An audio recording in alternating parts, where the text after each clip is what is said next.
Good morning. Happy Monday. Happy new moon in Leo. And I hope you guys are having fiery good fun this week because that's really what you need to do. This is probably one of the most powerful new moon cycles that we'll have this year. It's huge and huge set of eclipses coming. So, buckle your seatbelt and enjoy the ride.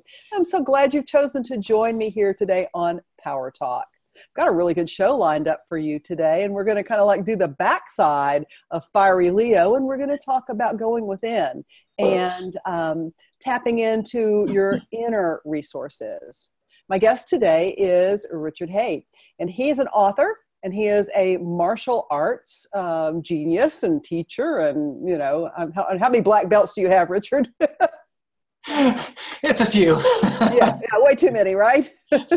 So let's just say his hands and feet could be deadly weapons, but he channels all that energy in a positive way. And I had the honor and pleasure of meeting Richard through his first book. And he found me on Amazon, and he found that I had done a lot of reviews for lots of people's books because I love to read and I interview so many authors on my show. So he asked me if I would review his book. And it was a pretty amazing book called The Unbound Soul. And I kind of like really tapped into his energy there and decided this is a good guy and he's really on to something here. And he found it inside himself, not outside in the outer world. And so that we're going to talk about that today. But the main reason I wanted to have him on now is because he's written a new book. And I had the pleasure of being a pre-publication reader of that book. That book is called Insperience. And it's really a good book about meditation. And I've read a ton of books on meditation over the years. So, for me to say that, then, hey, I'm right up there. So, Richard, tell people a little bit about you.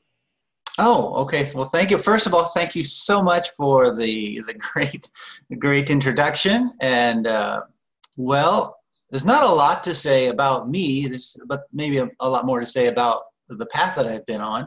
Mm-hmm. I guess I could summarize it by going back to a vision that I had as a child, and that was a vision that occurred in a dream, where Jesus would come into what would be in my bedroom. I'd wake up in dream state and see his body on the floor, and so of course, normally if there's a man on the body on the floor in your bedroom, you're not going to approach that body, but for some reason, I felt drawn to it, very safe and drawn to it. So I went to that body and looked into its eyes, and I knew it was Jesus Christ. Now I'm only 8 years old, so it's not like I had a lot I had any image in my mind of what Jesus Christ would look like. So it wasn't a logical conclusion at all, but he asked me to help him. And so I reached down, assuming that he wanted me to pick him up, and grabbed onto his wrist to try and lift him up off the ground. Of course, that's the obvious conclusion of an 8-year-old. He's asking for help. He picked up, but his wrist squished in my hand like a water balloon, and I realized he had no bones. And so in my confusion, I looked down at him. I asked, how can I help? And he said, find the bones of my teachings. They've been lost by mankind over the centuries due to the corruption of man. And that's how he phrased it. Now, being politically correct, due to humanity. But I suppose back in those days, all the scribes were probably men. So, so we could blame it on that. Right. But, and so that was really the beginning of the whole process. And I've since spent my entire life searching for what it was that he was talking about, this essential meaning, the essential teachings that he wanted to pass on, assuming I was going under the assumption that was a real vision, that it was really Jesus Christ that came to me. As I became older, that became less important to me. Truth itself, both on a functional level, which means how do we apply truth in our life to live better lives, to bring out the best within us, and truth itself on a deeper level that can't be argued with, like the nature of reality, the nature of the human being, the nature of life. And so it became less important to me to find the truth that Jesus meant and to simply find truth for what it is. And of course, if Jesus was on that same mission, if that's what he was referring to, the truth as it is, then we're in alignment as best as I can possibly be, at any rate, or I'm attempting to go towards the most proper alignment with that, whatever that principle is. And so therefore, that led me to training the martial arts. It led me to train healing arts and ultimately my own path of meditation exploration. Most of my training took place in Japan.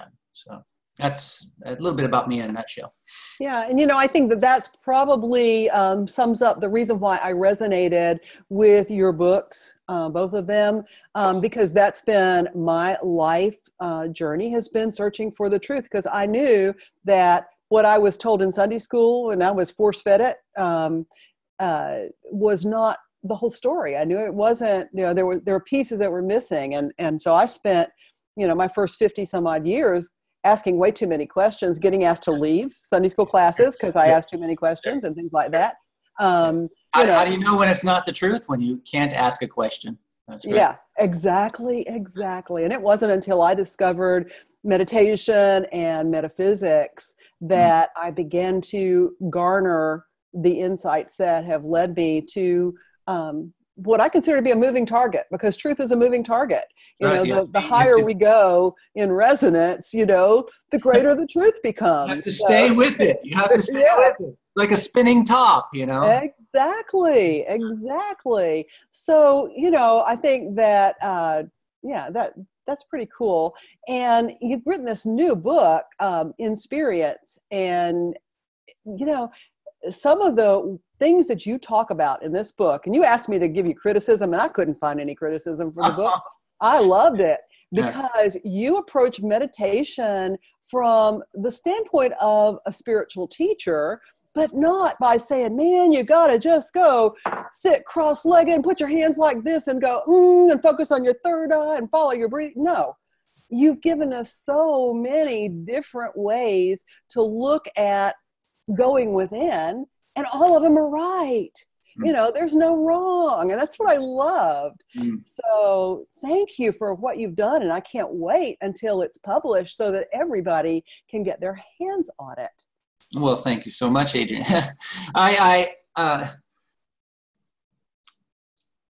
The approach is very simple, Gene, and it's fundamentally a respect for whatever it is that the human body is, whatever it is that the human being is. And so I'm not coming at it from a form perspective so much, but actually exploring what it is that the human body is and what it is the human body can lend to the meditation process. So there's a certain leap of faith that I took at some point, and that was that we already have the tools that we need. We just need to actually explore those tools and learn what they are. And so the meditations that I explore just in the book are just really the fruit of that exploration within my own body. And then little by little, students started to accumulate who were interested in meditation and this different approach. And it turns out that it worked very well for them as well. The difficulty can be when an individual has already studied a lot of meditation and they believe that they need a crutch to get started, that they need to hold some hand form, or they need to breathe in some specific way, or they need to have some image in their mind in order to do this. And because they've been indoctrinated into this for some period of time, they're very insecure to release that maybe. Right. I think that's one of those bones that went missing in Jesus's teachings. Yeah, possibly. That I think we've come away through these many years in thinking that we don't do anything right.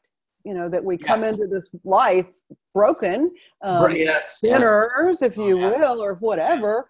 And so therefore, everything that we approach, more often than not, we tend to go, wait a minute, I must not be doing it right because this isn't happening, or I don't hear this, or I don't see that. And, Yes, right. you know, and that's just not how I see it. But what I would love to ask you is, so with this process of meditation, you know, what are some of the things that we can expect to happen if we practice some form of this quietness on a regular basis? Well, I kind of like to allude back to what you were just saying about how we feel so wrong, right? And a lot of us do not necessarily consciously recognize that feeling. It's not articulated necessarily. I mean, if you've grown up in a Christian church, then we probably will articulate that man is fundamentally flawed. We're sin, and you know, and we're irredeemable, and that sort of thing. And so that runs very deep, but it also runs deeply through other cultures, through everybody, really, even who've never heard of Christianity. It is a common indoctrination that, you know, human beings are fundamentally flawed, even if it's not said in that way. And you know, we oftentimes get that just through our schooling and the testing, and you know, the focus on testing and results and all that sort of thing. But what it has created, in fact, while you were talking, I was listening and feeling into kind of the inner body feeling of the psychic pain that people go through in their lives because of that. It's a tremendous burden, a tremendous psychic pain, and it is extraordinarily binding to your creativity, to the openness that your heart can possibly have, that's balanced and grounded at the same time, right? When this type of psychic pain happens, the heart is either open or closed, but when it's open, it's very unstable and very vulnerable and easily damaged, right? Hypersensitive. And so, but what happens when we start taking part in a meditation that is bounded in what I will describe the teachings of the temple, your body, what your body has to the tools that your body has to give to meditation. That instability or hyper vulnerability that starts to diminish, and it starts to be a greater calm and openness to all that is without any condemnation, ability to flow within the moment without concern for being hurt. But at the same time, that psychic pain of being wrong is gone because there's no longer an identification with, you know, I have this thought that's constantly going on, I'm bad, this isn't right, oh, that was stupid, or, you know, there's this inner critic that's constantly going on. Right. There starts to be a realization that that's not you. It's just a phenomenon going on. And it's a phenomenon going on in everybody. And when you start to watch it, it starts to diminish. And as that diminishes, there's a greater freedom that is expressed actually through the body.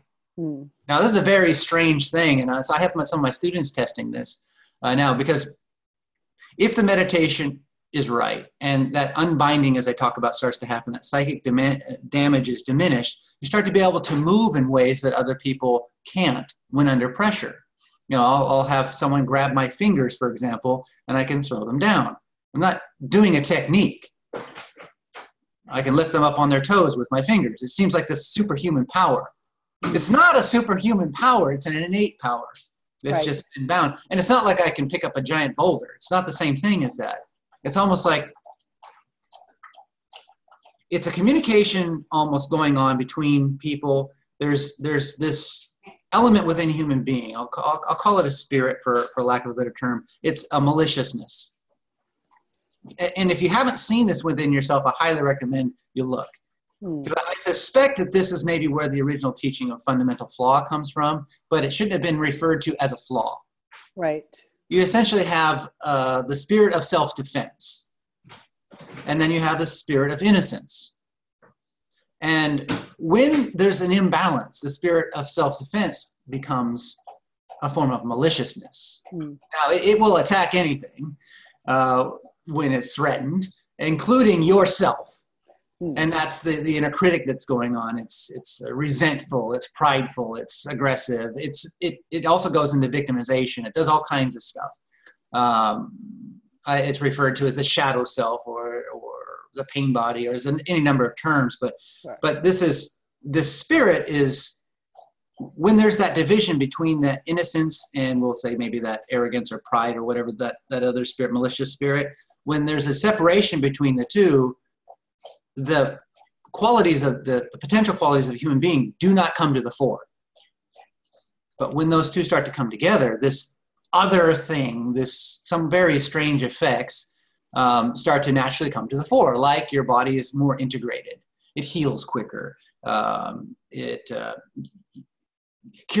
creativity or direct knowing just flows through about the nature of the human being or life and that sort of thing, as well as this kind of ability to, if someone attacked you, you can, with your finger, you can just put them down, but you don't have a feeling of aggressiveness or anger towards them. Sounds very strange, sounds very woo-woo, but it's not really that at all. It just doesn't fit our normal paradigm. So yeah, I mean, I think this is what the alchemist in the Middle Ages referred to as conjunctio. It's that coming together, the sacred marriage of all your parts. All maybe. Your gifts and abilities. Yeah, I suspect so. I suspect that's what alchemy meant, and it was it. What was it? They described it as they were looking to turn lead into gold. Is that what they? Yeah, right. So I think that was just a very symbolic way of saying. The base metal into something wonderful and powerful, and that's what we can do. I think we can get there. Through the meditative process. Now, I think the way that they said at that time was a kind of becoming. You're going to turn something into something else. Whereas I think that, and that's natural for a human being who's bound to think that way. The simple change in approach, both in the meditation and I guess you could call it the philosophy of it early on, is that we're not becoming, but we're actually resolving the barriers that have prevented that from being expressed. Right. It's already there. It's just you're just kind of removing the veil of it. Right. Yeah, and I think one thing that we tend to forget until we go into this inner place is that nothing is solid, nothing is real. Everything is energy and it can change. So, you can certainly change the base metals and that into gold if that's where you want to go with it. Maybe that would be an ego-y thing, Probably. Sure. Yeah. But, I think one of the most... That's how we use our word to change our life circumstances, for example. Yeah. Exactly. And I think one of the most profound chapters in your book, and I apologize for my dog. I'm not sure what's going on outside. We have dogs too. Color to life. Exactly. But I think one of the most profound chapters that I found in your book was the one called Deceit, where you talked about this inner critic. And I think there's someone out in my yard, but sorry. Or a bear. I live on top of a mountain, so it could be a bear. Oh, we do too. There you go. All right, I think it's going to quiet down now. So this whole chapter on deceit talks about all of these different ways that we, I think, have tended to lie to ourselves and hold ourselves back from this ascension process, which I like the title of your book because I think of ascension as an inscension. It doesn't, we're not going up, we're going in. Yeah.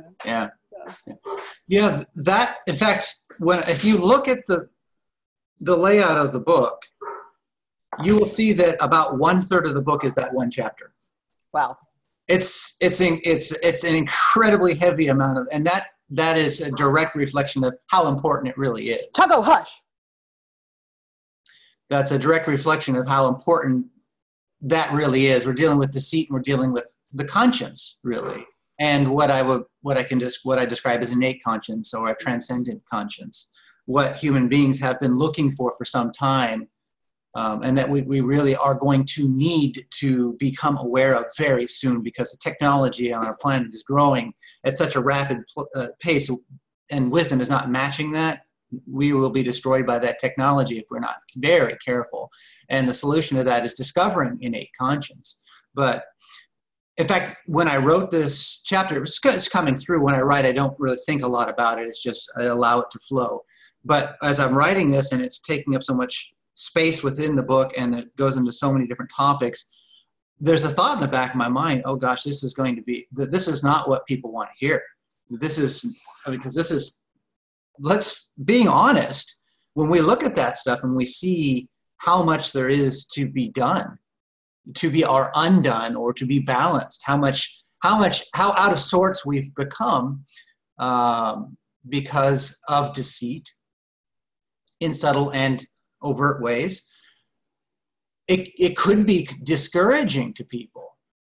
And so, however, giving early pre-edit copies to people to have it critiqued, I was surprised that 100% of the return was what they loved most about it.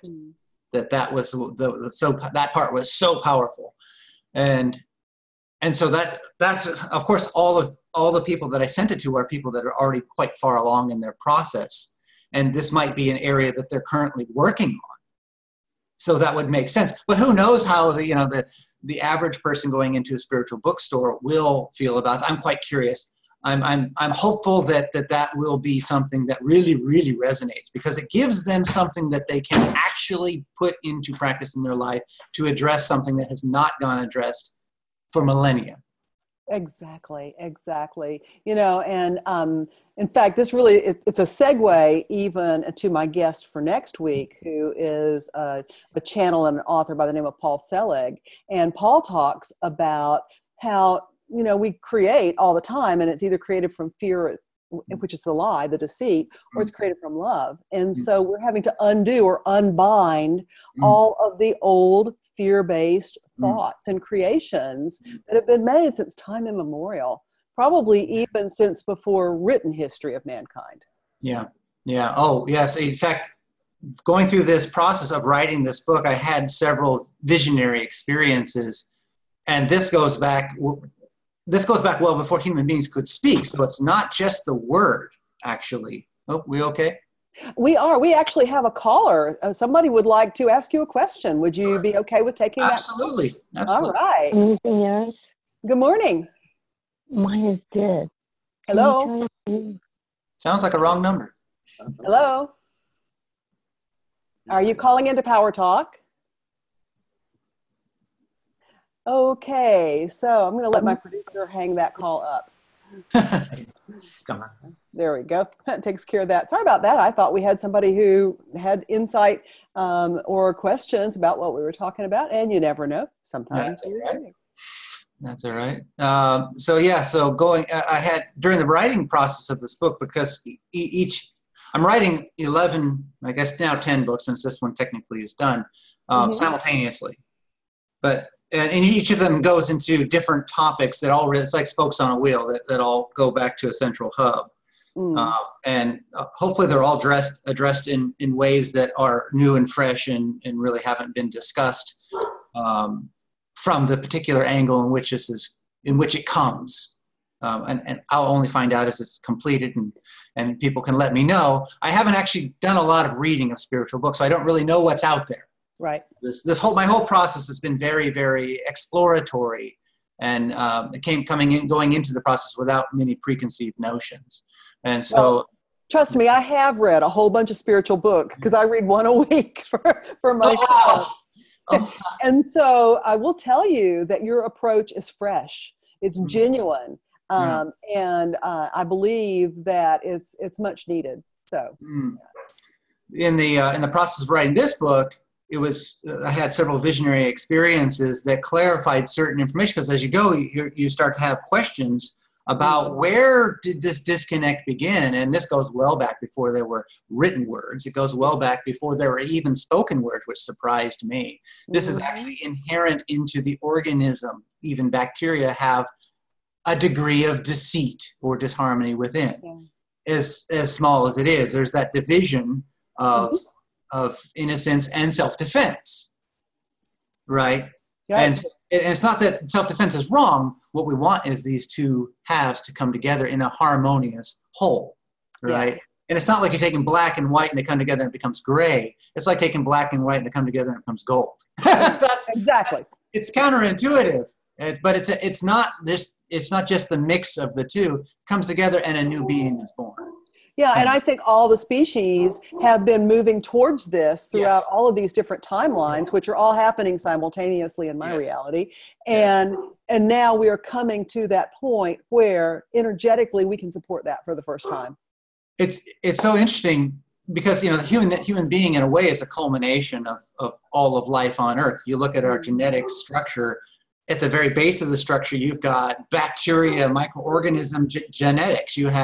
Then you have trees and plant genetics. You have all of, the mammalian life, all animal life. Genetics is within the human code. So the human being is just a representation of all life on Earth. It's such an interesting phenomenon that's the case. It explains a lot. And so we're just exploring something now that we have developed self-consciousness.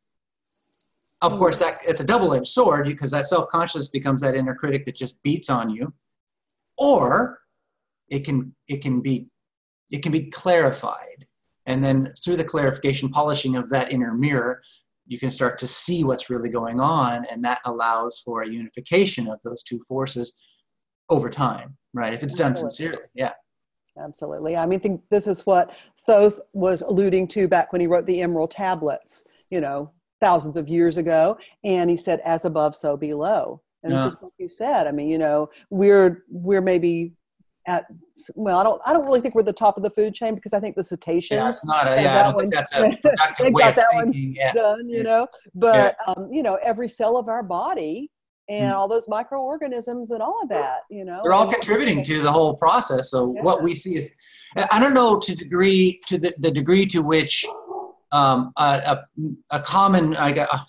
degree to which normal meditation process gets to this, but I do know that sometimes people have this experience.